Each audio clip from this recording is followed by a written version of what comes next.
Hi everyone, I'm Randy Hansen and I'm here to talk to you about alternative text tags.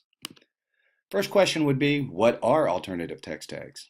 Well, essentially an alternative text or alt text tag are words or phrases that describe information contained in an image. You're probably very familiar with them and didn't even know it. I have an example here of an image that I might have on my website. Okay, here's an image on learner analysis with the different elements that go into a learner analysis.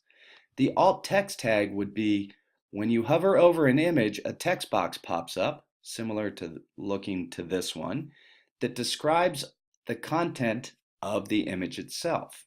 Okay? You must use alternative text tags with content-based images.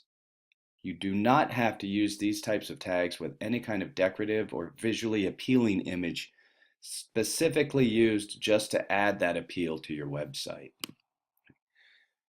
Why use alternative text? Well, essentially, you want to be in 508 compliance. This is the accessibility issues for websites and for the Americans with Disabilities Act. And essentially what you're trying to do is provide an equal learning opportunity for all of your learners. Let's give you an example. Say you have a website and you have a visually impaired learner who comes to your website. They can't read that image that I presented on learner analysis. They don't see the content that's available within that image. They do have a screen reader that will read the alternative text to them, so they are then provided with the same content, the equal learning experience. Okay. Second reason for using alternative text is in case there are any technical difficulties.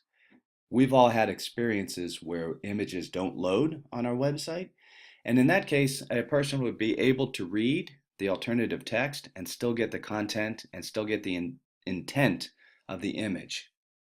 Okay. You're going to want to use alternative text tags with all of your websites, with all images in your online courses, within your presentations, PDF, and other documents that you're providing for your learners online.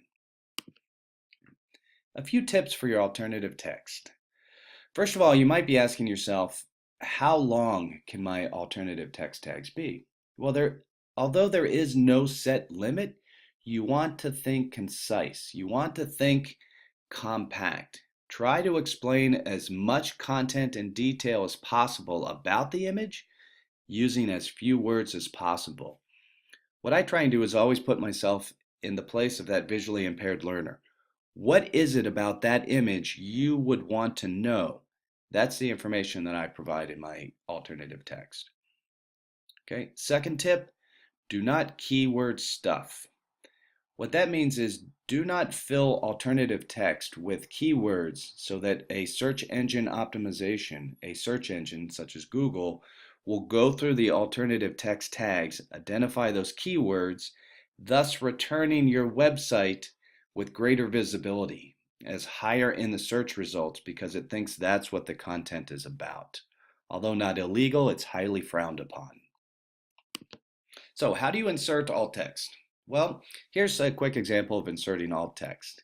Now, all alt text insertion can be different. For example, okay, let's talk about inserting alt text. I have an example of how I was able to insert alt text into my online course. Essentially, you do it when you are adding an image to your course. Okay, I have inserted an image and I always get this pop-up box that says provide alternative text. You might not get a pop-up box. It might be when you're inserting the image and you're setting the size. Somewhere there's going to be an option to include this alternative text. Here's my example. Here's the alternative text box, and I've just written the text right inside and click OK. And now I've included my alt text tags. Again, you do not have to use it for decorative images. There is an option right here where it says this image is decorative. Select that and you're fine. Okay, for the most part, that's a quick overview of what are alternative text tags and how do you insert alternative text tags. If you'd like to find out more, you can visit the Accessibility Compliance Section 508 of the U.S. government. It's at www.section508.gov. Thank you.